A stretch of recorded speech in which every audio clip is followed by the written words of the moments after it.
और अब हम अपने अगले प्रश्न पे चलते हैं। ये हमारे नो योर विद्वान सेगमेंट का है। तो जैसे पंडित जी का मैंने पॉडकास्ट शेयर भी किया था और आगे भी कर देंगे ग्रुप में भी। तो पंडित जी का एक बहुत इंटरेस्टिंग पॉडकास्ट था, तो उसमें हमने सुना था कि आपने अनेक मतों में को पढ़ा है और जाना है। जैसे उसमें आया था कि बहुत जगह भटके हैं।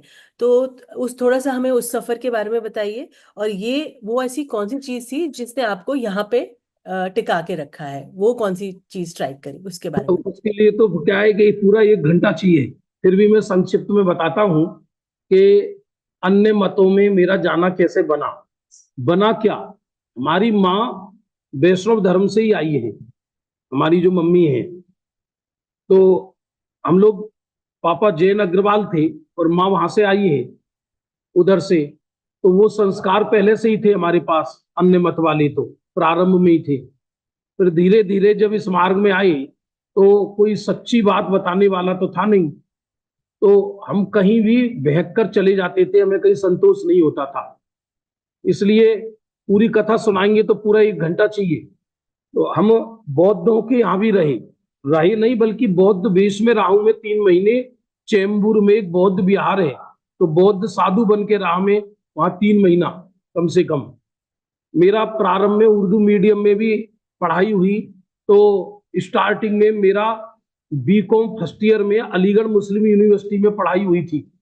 तो वहां में जमात आदि में जाता था, और वहां के उर्दू मीडियम में उनके साहित्य का भी अध्ययन करता था वहां पर। यहाँ तक कि ब्रह्मा कुमारियों के यहाँ भी माउंट आबू गया, उनका अध्ययन किया मैंने। बौद्धों का पूरा अध्ययन किया, और क्रिश्चियनों के साथ भी कुछ दिन रहा। श्वेतांबरों में भी, जालंधर, जालंधर कैंट है अमृतसर के पास, वहां भी 2-3 महीने श्वेतांबर वेश में श्वेतांबर साधुओं के साथ रहा। और भी जो वैष्णव मत में तो मैं बहुत ही मतलब रहा उसमें। इस तरह से मतलब ऐसा मन में होता था, संतोष नहीं होता था, और दूसरी जगह चला जाता था, लेकिन वहां भी संतोष नहीं होता था। फिर अंतिम पड़ाव मेरा कुंभोज बाहुबली में गजा बहन रहती थी, अभी उनका स्वर्गवास हो गया। वहां पर सुजाता बहन रहती थी, अभी उन्होंने दीक्षा ले ली है।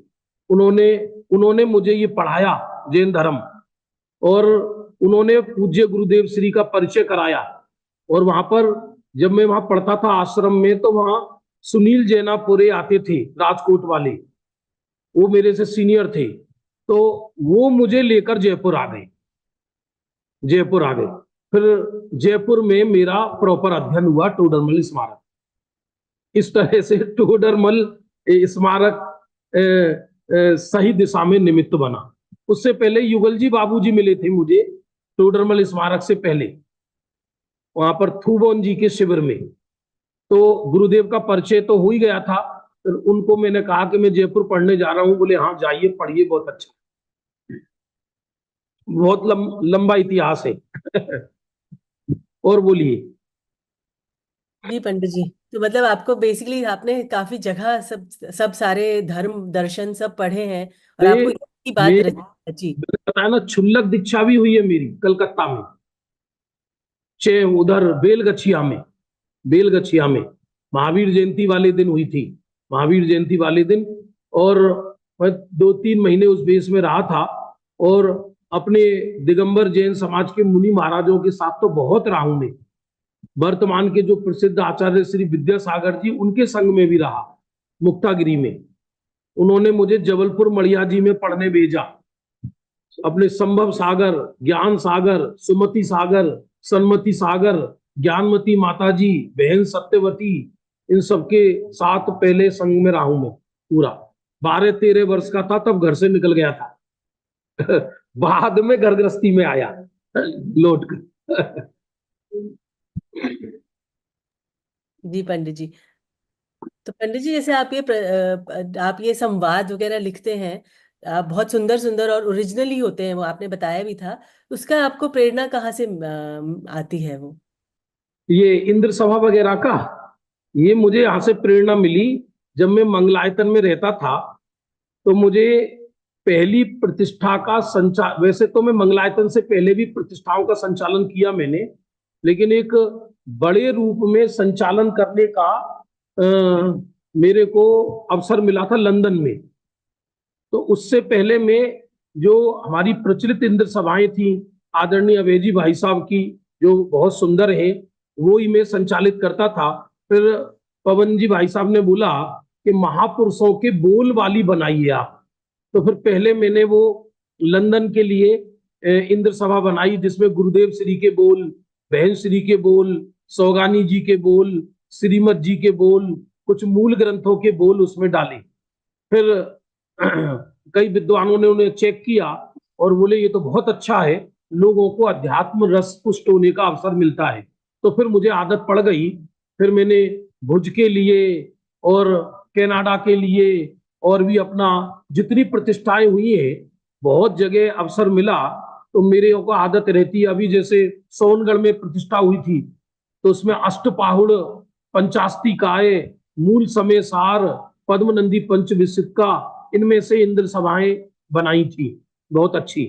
अभी बॉम्बे में नवंबर में 3 दिन की वेदी प्रतिष्ठा है सीमंदर भगवान की, उनके लिए भी वहां भी बिल्कुल लघु पंच कल्याणक जैसा 3 दिन का प्रोग्राम है बोरीवली में। उसमें भी कई नई सभाएं लिखी हैं। अभी जबलपुर में जो पंच कल्याणक हो रहा है, उसमें भी कई नई सभाएं लिखती, मतलब समय मिलता है तो लिखता हूँ। अब समय नहीं मिलता मेरे को, ये बहुत कम समय रहता है। जी पंडित जी, दर्शिका जी को कुछ पूछना है। दर्शिका जी अनम्यूट करिए। जय जिनेन्द्र पंडित जी। जय मेरा जिनेन्द्र। क्वेश्चन है, आपने शुल्लक वेश में रहे थे, तो जिस समय दीक्षा देते हैं आचार्य श्री, तो उस समय तो शायद वो लाइफ टाइम के लिए देते हैं ना वो नियम? नहीं, मैं आचार्य श्री से नहीं ली, आचार्य श्री से पहले की घटना है ये तो कलकत्ता में ली थी। एक संभव सागर महाराज थे, वो अभी भी रहते हैं वहां पर, अपने कोल अपने सम्मेद शिखर में त्रियोग आश्रम में। लेकिन जो भी मतलब साधु थे वो तो लाइफ टाइम के लिए ही ऐसे नियम देते हैं ना? नहीं था, छोटे थे हम, अज्ञान पूर्वक ले ली, ज्ञान तो था नहीं कुछ। फिर हमारे पिताजी वगैरह आए और वहां समाज को एकत्रित किया। समाज ने कहा कि तो ये कुछ भी नहीं जानता लड़का। तो फिर हमको जबरदस्ती हाथ पैर बांध के हमारे घर पर लाए, हमको पकड़ के। ओ घटना घटना, मतलब बात आपकी सत्य है। ये पद ऐसा है कि छोड़ा नहीं जाता लेकर, लेकिन अब ग्रहणी कहाँ की आए जो छोड़े। कोई ज्ञान तो था नहीं और हमने बोला, उन्होंने दे दिया। हमको तो सदाचार भी नहीं था प्रॉपर रूप से उस समय। जी ये था पंडित। अज्ञान पूर्वक ली हुई गई प्रतिज्ञा, तो जितनी जल्दी हो टूट जाए तो अच्छा है। या तो अज्ञान टूटे, प्रतिज्ञा तोड़ने का उपदेश नहीं है। टोडरमल जी तो कहते हैं कि प्राण जाने की कीमत पर भी प्रतिज्ञा नहीं तोड़नी चाहिए, लेकिन वो ग्रहण ही नहीं हुआ उसका, तो क्या क्या तोड़ना और क्या ग्रहण करना, ऐसा है ना। जिन्होंने दीक्षा दी उन्होंने आपका अज्ञान तोड़ना नहीं चाहा कि मतलब इनको ज्ञान के राह पे दिखाओ, इनको ज्ञान बताओ क्या चीज है ज्ञान। ज्ञान की गुड़ का पुआ थोड़ी खा लो और हो जाए। ये तो अब ज्ञानाभ्यास से होता है ना, अभ्यास से। वो तो हम वहां गए, तीसरे 3-4 दिन रहे, महावीर जयंती आने वाली थी, कोई बोले दीक्षा ले लो, मनी दे दो। बोले 11 प्रतिमा ले लो, मनी दे दो। ना हमने विचार किया ना उन्होंने विचार किया, जो भी बना, जैसा भी बना। हमारी भी जिद थी, उनको ऐसा लगा कि हम पढ़कर आए होंगे। जैसा भी घटना घटित हुई, भूतकाल को क्या रोना।